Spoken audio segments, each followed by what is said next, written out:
வணக்கம். திரையரங்கம் படக்களம். இது ஒரு மலையாள திரைப்படம். இந்த படத்தினுடைய இயக்குனர் மனு ஸ்வராஜ். இவருக்கு இது முதல் திரைப்படம். 2 கல்லூரி பேராசிரியர்களையும் ஒரு கல்லூரி மாணவனையும் மையமாக வைத்து எடுக்கப்பட்டிருக்கக்கூடிய திரைப்படம் இது. கல்லூரி பேராசிரியர்களாக நடித்திருப்பவர்கள் சூரஜ் வெஞ்சாரமூடு. இன்னொரு கதாபாத்திரத்தில் நடித்திருப்பவர் சராஃபுதீன். சாஜி என்ற கதாபாத்திரத்தில் சூரஜ் வெஞ்சாரமூடுவும், ரஞ்சித் என்ற கதாபாத்திரத்தில் சராஃபுதீனும் நடித்திருக்கிறார்கள். கல்லூரி மாணவனான ஜித்தின் கதாபாத்திரத்தில் நடித்திருப்பவர் சந்தீப் பிரதீப். பல அமானுஷ்ய சக்திகள் நிறைந்த ஒரு விளையாட்டு பொருள் திப்பு சுல்தான் காலத்தில் இருந்திருக்கிறது. அந்த திப்பு சுல்தான் காலத்தில் இருந்த பொருள் இப்போது ரஞ்சித் கதாபாத்திரத்தில் வரக்கூடிய சராஃபுதீனின் கையில் கிடைக்கிறது.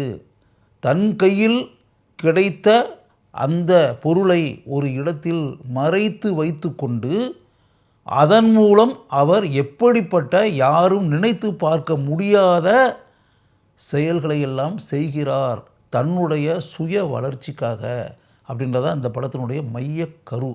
அந்த பொருளை தன் கையில் வைத்திருப்பதன் மூலம் அவர் மற்றவர்களை முழுமையாக ஆக்கிரமித்து தான் எப்படி நினைக்கிறோமோ அதன்படியெல்லாம் மற்றவர்களை செயல்பட வைப்பது. அப்படிப்பட்ட காரியத்தை தான் ரஞ்சித் கதாபாத்திரத்தில் வரக்கூடிய சராஃபுதீன் செய்கிறார்.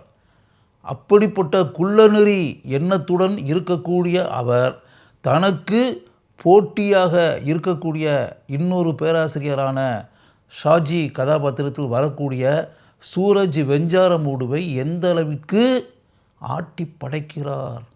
அவர் ஆட்டி படைப்பதை தெரிந்து கொண்ட ஜித்தின் கதாபாத்திரத்தில் வரக்கூடிய சந்தீப் பிரதீப் எப்படியாவது அந்த பொருளை கண்டுபிடித்து அந்த பொருளை தங்களுடைய கைகளுக்கு கொண்டு வந்து இப்போது ஏற்பட்டிருக்கக்கூடிய குழப்பங்களையெல்லாம் முழுமையாக நீங்க செய்து நல்ல சூழலை எப்படி உண்டாக்குவது தன்னுடைய நண்பர்களுடைய ஒத்துழைப்பின் மூலம் அப்படின்னு சொல்லிட்டு அந்த கல்லூரி மாணவன் அப்படிப்பட்ட முயற்சியில் இறங்குகிறான்.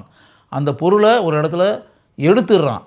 எடுத்த பிறகு அதை எப்படி செயல்பட வைப்பது, செயல்படுத்துவது, ஏற்கனவே ரஞ்சித் கதாபாத்திரத்தில் வரக்கூடிய சராஃபுதீன் செய்திருக்கக்கூடிய பல காரியங்களால் உண்டாகி இருக்கக்கூடிய அக்கப்போர்களை எப்படி சீர் செய்வது அப்படின்றதுல அது பெரிய விஷயம். அதனால் எப்படிப்பட்ட பாதிப்புகள் எல்லாம் உண்டாகின்றன அப்படின்றதான். உதாரணத்துக்கு பார்த்திங்கன்னா இப்போ சராஃபுதீன் இருக்கார்ல, சராஃபுதீனுடைய உடலுக்குள் ஷாஜி கதாபாத்திரம் உள்ளே நுழைந்து உடல் ரீதியாக சராஃபுதீன் இருப்பார். ஆனால் அவர் உடம்புக்குள்ளே நுழைஞ்சிருக்கிறது சாஜி. அதே போல் சாஜியினுடைய உடலுக்குள் நுழைந்திருப்பது அப்படின்னு அது ஜித்தின் இந்த மாணவன் கதாபாத்திரம் அதுக்குள்ளே நுழைஞ்சிருக்கும். மாணவன் ஜித்தின் இருக்கான்ல, இவனுக்குள்ள சராஃபுதீன் கதாபாத்திரமான ரஞ்சித் உள்ள நுழைஞ்சிருக்கும். அதாவது ஒருவர் உடலுக்குள் இன்னொருவருடைய ஆன்மா நுழைவது. இப்படி இருக்கிறதுனால எப்படிப்பட்ட குழப்பங்கள் உண்டாகும் அப்படின்றத நீங்களே யோசிச்சு பார்த்துங்க. ஒரு பேராசிரியர் இருக்கார், அந்த பேராசிரியருடைய உடலுக்குள் இன்னொரு பேராசிரியருடைய ஆன்மா உள்ளே நுழையுதுன்னு வச்சுங்க. உள்ளே நுழைஞ்சி அவர் மாதிரியே பாடி லாங்குவேஜ் எல்லாம், உருவம் மட்டும் வேறு, பாடி லாங்குவேஜ் வேறு ஒரு ஆளுடைய பாடி லாங்குவேஜ்.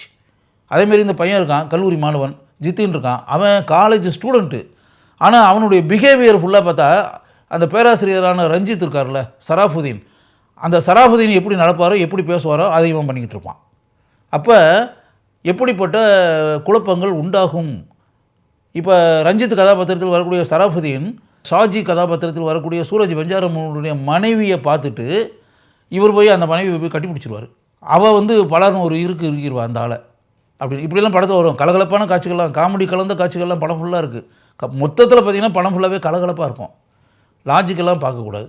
லாஜிக்கெல்லாம் பார்க்காம ஒருவர் உடலுக்குள் இன்னொருவர் புகுந்து கொள்வதால் எப்படிப்பட்ட சுவாரஸ்யமான சம்பவங்கள் படத்தில் நடக்கின்றன அப்படின்றது மட்டும் நம்ம பார்க்கணும், லாஜிக் பார்க்காமல். இந்த 3 பேருமே அருமையாக நடித்திருக்கிறார்கள். சூரஜ் வெஞ்சாரமூடு எந்த அளவுக்கு அருமையாக நடிப்பார் அப்படின்றது நமக்கே நல்லா தெரியும். அந்த ஷாஜி கதாபாத்திரத்திற்கு கச்சிதமாக அவர் பொருந்தி இருக்கிறார்.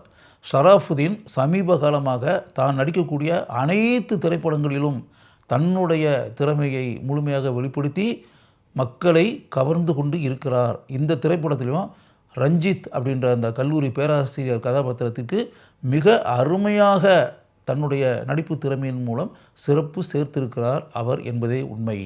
ஜித்தின் கதாபாத்திரத்தில் நடித்திருக்கக்கூடிய சந்தீப் பிரதீப் இயல்பாக பாராட்டக்கூடிய அளவிற்கு நடித்திருக்கிறார்.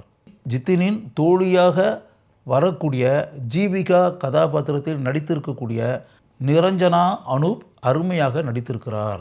சூரஜ் வெஞ்சாரமூடுவின் மனைவியாக வரக்கூடிய பூஜா மோகன்ராஜ் பாராட்டக்கூடிய அளவிற்கு தன்னுடைய பண்பட்ட நடிப்பை தான் வரக்கூடிய அனைத்து காட்சிகளிலும் வெளிப்படுத்தி இருக்கிறார். பிளாக் மேஜிக்கை அடிப்படையாக வைத்து எடுக்கப்பட்டு இருக்கக்கூடிய இந்த படத்தினுடைய திரைக்கதையை இந்த படத்தினுடைய இயக்குனரான மனு ஸ்வராஜ் நித்தின் சி பாபு என்பவருடன் இணைந்து அருமையாக அமைத்திருக்கிறார்.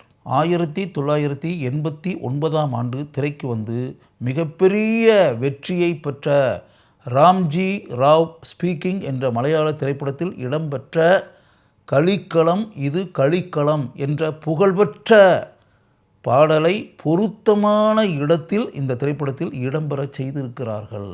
அனு முத்தையிடத்து இவர்தான் இந்த படத்தினுடைய ஒளிப்பதிவாளர். ஒருவர் உடலுக்குள் இன்னொருவர் நுழைவது இப்படிப்பட்ட காட்சிகள்லாம் இருக்கக்கூடிய இந்த திரைப்படத்தில் எந்த அளவிற்கு ஒரு ஒளிப்பதிவாளருடைய பங்கு சிறப்பாக இருக்க வேண்டும் என்பதை புரிந்து கொண்டு தன்னுடைய திறமையை படம் முழுக்க இவர் வெளிப்படுத்தி இருக்கிறார். நிதின் ராஜ் அருள் இவர்தான் இந்த படத்தினுடைய பட தொகுப்பாளர். சிறிது அசால்ட்டாக இருந்தால் கூட இந்த படத்தினுடைய நேரேஷன் அப்படின்ற ஒன்று இருக்கு இல்லையா, அதில் படம் பார்க்குறவங்களுக்கு மிகப்பெரிய குழப்பமும் உண்டாயிரும். அந்த அளவிற்கு குழப்பமான கதாபாத்திரங்கள் இருக்கக்கூடிய திரைப்படம் இது. இப்படிப்பட்ட கதையை கொண்ட ஒரு திரைப்படத்தில் எந்த அளவிற்கு ஒரு பட தொகுப்பாளர் எச்சரிக்கையுடனும் கவனத்துடனும் இருந்து கொண்டு தன்னுடைய படத்தொகுப்பு திறமையை காட்ட வேண்டும் அப்படின்றதுல மிகப்பெரிய பொறுப்புணர்வு இருக்கிறது.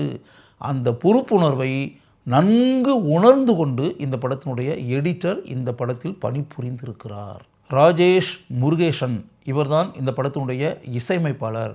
இந்த திரைப்படத்திற்கு தன்னுடைய இசையால் எந்த அளவிற்கு சிறப்பு சேர்க்க வேண்டுமோ அதை புரிந்து கொண்டு தன்னுடைய பணியை செவ்வனே இந்த இசையமைப்பாளர் செய்திருக்கிறார்.